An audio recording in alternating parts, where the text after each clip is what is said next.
Sorry everyone, I had some technical difficulties and I'm now back.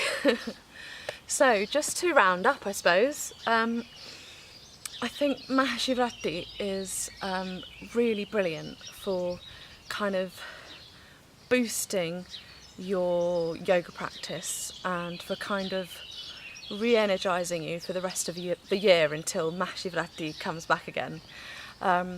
But on that evening I actually said to her, you know, Deepa, can I carry on with this practice, because I found it so positive for me, and there was just so many changes really quickly with all the chanting and with the special physical practice that you do. It only takes about 10-15 minutes every morning, but it just seemed to make so much change so quickly. So actually I've added that into my morning practice, and I do that first before I do anything else, and it just kind of gets you in the right mood and the right place straight away. Basically, for me it's fantastic.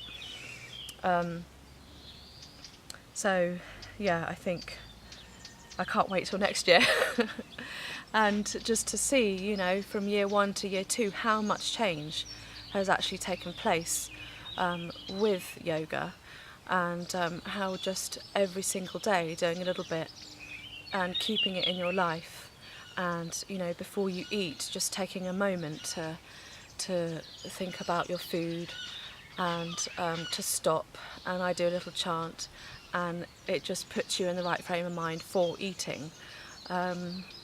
And the latest thing that I'm doing, because I've now met Satguru on this my first meeting with him. I did volunteering in London April 1st and 2nd, just gone, and I'll do a separate video on that.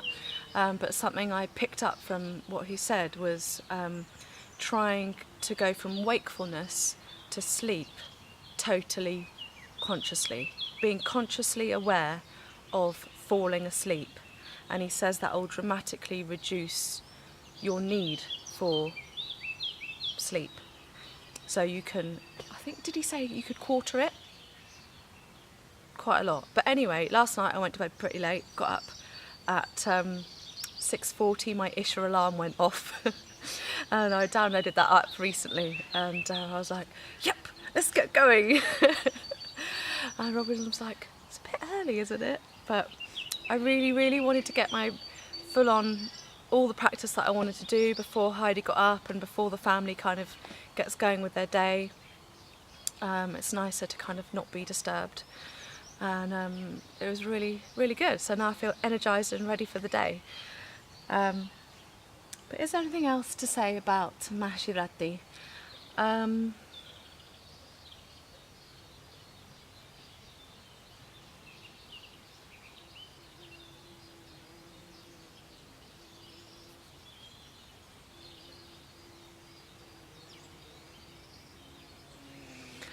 I just think if you're one of those yogis that does your physical practice and you go to a class maybe, but you don't do any meditation, you don't do any kriyas, yoga isn't part of your life apart from maybe going to a class, that I really urge you to seek out more than just the class, because yoga has so much depth, so many dimensions, and can create so much change within you, physically, mentally, on an energetic level, on all sorts of levels that you can't experience it without doing the practice, without doing the kriyas, without doing the meditation. And it just makes your life so much better. It makes your life just so much more joyful, with a flow and an ease to it that you wouldn't otherwise have. And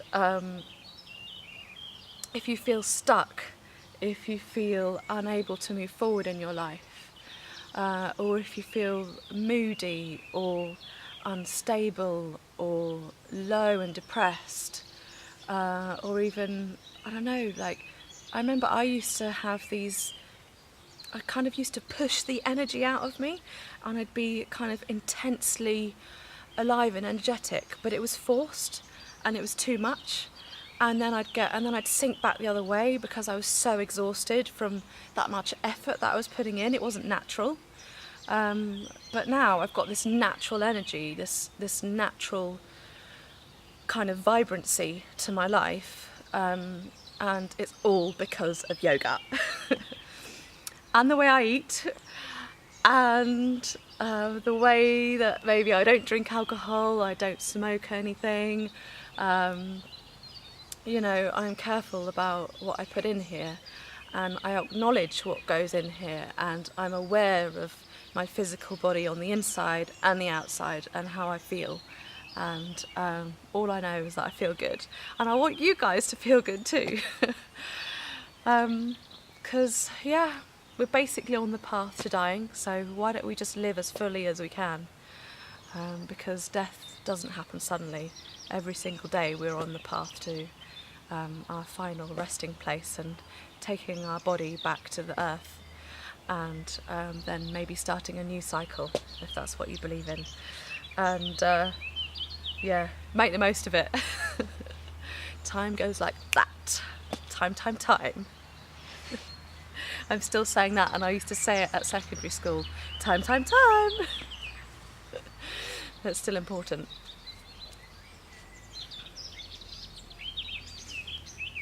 Namaskaram everyone, and I hope my Mahashivratri video has been interesting for you, and that maybe next year you'll do the 40-day sadhana, or the 21-day sadhana, or the 7-day, or the 3-day, and get as much out of it as you can, and just start your journey with yoga, and maybe look into Isha Foundation, click on some of the links with Satguru. He really is interesting. He keeps things clear, succinct, understandable for anyone who can understand English. There's even videos out there for French people. Every so often they're bringing out new languages, because I know Russians, German is just spreading all over the world. Satguru has now initiated 300 million people across the world. That's what he said just last weekend. And that's an immense amount, and it would just be amazing if the whole world could experience yoga and feel its force and its immensity. I've blabbered on enough, and I will see you again soon. Bye bye.